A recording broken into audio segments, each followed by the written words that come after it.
மௌலிவாக்கம் 11 மாடி கட்டிடம் வெடி வைத்து 10 வினாடிகளில் தரைமட்டமாக்கப்படும் என்று கட்டடத்தை இடிக்கும் பணியை மேற்கொண்டுள்ள தனியார் நிறுவனம் தெரிவித்துள்ளது.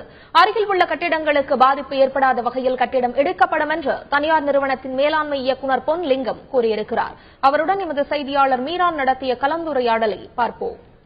11 மாடி கட்டிடத்தை இடிக்கும் போது என்ன சயின்டிபிக் முறையில் நீங்க அடிக்க போறீங்க? இதனால அங்க அருகில் உள்ள கட்டிடங்களுக்கு ஏதாவது பாதிப்பு ஏற்படுமா? இது போன்ற பணிகளை நீங்க வேற எந்தெந்த இடத்துக்கெல்லாம் செஞ்சிருக்கீங்கன்றத கொஞ்சம் சொல்லுங்க. சரி, இது இந்த இடிக்கிற மெத்தடாலஜி வந்து இம்ப்ளோஷன் சொல்லுவாங்க. இது வந்து எக்ஸ்ப்ளோசிவ்ஸை யூஸ் பண்ணி இம்ப்ளோஷன் சொல்றது வந்து ஒரு கால்பந்துல ஒரு அல்லது பலூன்ல இருக்கக்கூடிய காத்த பூரா வெளியே எடுத்துட்டோம்னா எப்படி மொத்தமா சுருங்கி ஒரு இடத்துல உள்ள உட்காருமோ அந்த மாதிரி ஒரு கட்டடத்துல முக்கியமா இன்டீரியர் இருக்கக்கூடிய எந்தெந்த இடத்துல தேவையான காலம்ஸ் பீம்ஸ் வந்து ரிமூவ் பண்ணணும்னு சொல்லினா அந்த பில்டிங் வந்து சிரிங்க் ஆகி அந்த இடத்துலயே அப்படியே உட்காந்துரும்.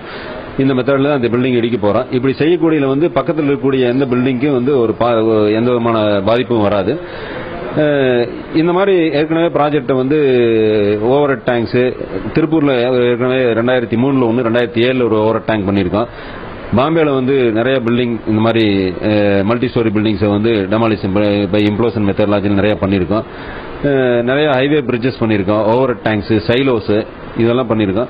அந்த முறையில் இந்த பில்டிங் அப்படிதான் செய்ய போறோம். இது பக்கத்தில் இருக்கிற எந்த பில்டிங்கு பாதுகாப்பான எந்த பாதிப்பும் இல்லாமல் பாதுகாப்பான முறையில் செய்திட முடியும். அப்படிதான் செய்ய போறோம்.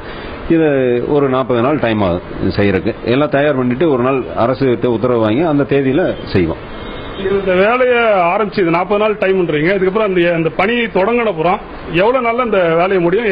எவ்வளவு நிமிஷங்கள்ல இந்த கட்டிடம் வந்து 11 மாடி கட்டிடம் முழுமையாக இடிக்கப்படும்? அப்புறம் அப்புறப்படுத்துற பணிகள் அது எவ்வளவு நாள் நடக்கும்ன்றது? இல்ல, பில்டிங் இடிக்கிறது மட்டும்தான் எங்களுடைய கான்ட்ராக்ட். அப்புறப்படுத்துறங்கிறது வந்து அந்த பில்டிங்குடைய ஓனருக்கு அவங்க செய்ய வேண்டியது. ஆனால் இது எல்லாம் தயார் பண்ணதுக்கப்புறம் இடிக்கிறன்றது வந்து ஒரு 10 செகண்டுக்குள்ளதான். அந்த 10 செகண்ட்ல வந்து மொத்தம் பில்டிங் கீழே வந்துடும், அவ்வளவுதான். அதுக்கப்புறம் வந்து இடிக்கிறது வந்து நார்மல் மெத்தட்ல மெஷினரி வச்சு அவங்க ரிமூவ் பண்ணிக்க வேண்டியதான் மெட்டீரியல். இதனிடையே உச்சநீதிமன்ற உத்தரவின்படி மௌலிவாக்கத்தில் உள்ள மற்றொரு கட்டிடத்தை இடிக்கும் பணி தொடங்கிவிட்டதாக சென்னை உயர்நீதிமன்றத்தில் தமிழக அரசு தெரிவித்துள்ளது. இந்த விபத்தை சிபிஐ விசாரிக்க கோரி திமுக பொருளாளர் மு க ஸ்டாலின் தொடர்ந்த வழக்கில் தமிழக அரசு இந்த விளக்கத்தை அளித்துள்ளது.